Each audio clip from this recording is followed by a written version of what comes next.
La France accueille dans 10 mois la 21e conférence sur le climat. Il s'agit d'aboutir à un accord ambitieux pour limiter le réchauffement climatique en deçà de 2 degrés. Je voudrais insister aujourd'hui sur l'un des principaux moteurs du changement climatique. Je veux parler de la déforestation.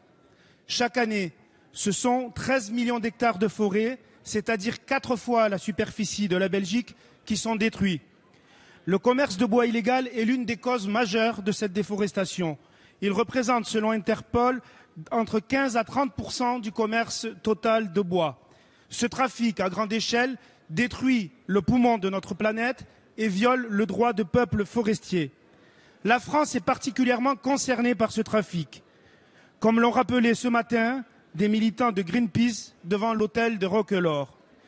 Il y a tout juste 2 ans, le 3 mars 2013, entrait en vigueur le règlement bois de l'Union européenne pour lutter contre ce trafic illicite. Depuis le 13 octobre 2014, par ailleurs, la France dispose, par l'article 76 de la loi d'avenir agricole, d'un régime de sanctions et de dispositions concernant le contrôle des opérateurs. La responsabilité de ces contrôles est répartie entre le ministère de l'Agriculture et le ministère de l'Écologie. Mais à ce jour, le ministère de l'Écologie ne s'est pas doté des moyens de remplir sa mission. L'année où la France accueille la conférence internationale sur le changement climatique, notre pays se doit d'être absolument exemplaire dans la lutte contre les crimes environnementaux. Alors, pouvez-vous détailler les mesures que compte prendre le ministère pour appliquer le règlement européen et lutter efficacement contre les importations de bois illégales?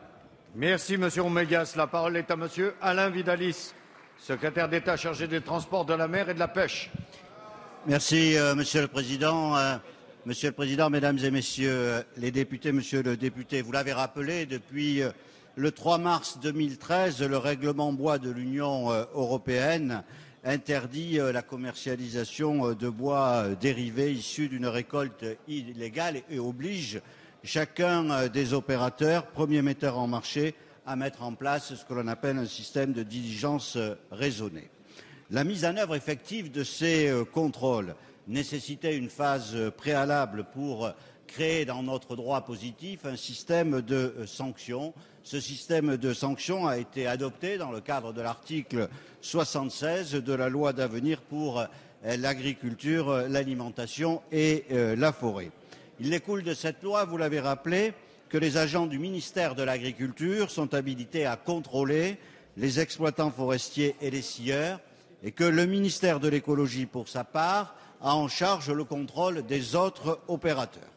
Pour le ministère de l'Écologie, les modalités d'organisation font actuellement l'objet d'une mission conjointe des inspections des ministères de l'Agriculture et de l'Écologie qui évalue les charges de travail et les compétences à mobiliser pour pouvoir agir efficacement.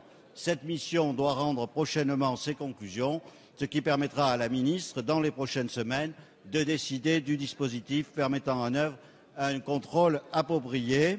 La lutte contre l'importation de bois illégal est un élément important de la protection de la biodiversité et le gouvernement est déterminé à appliquer les contrôles de manière efficace. Merci.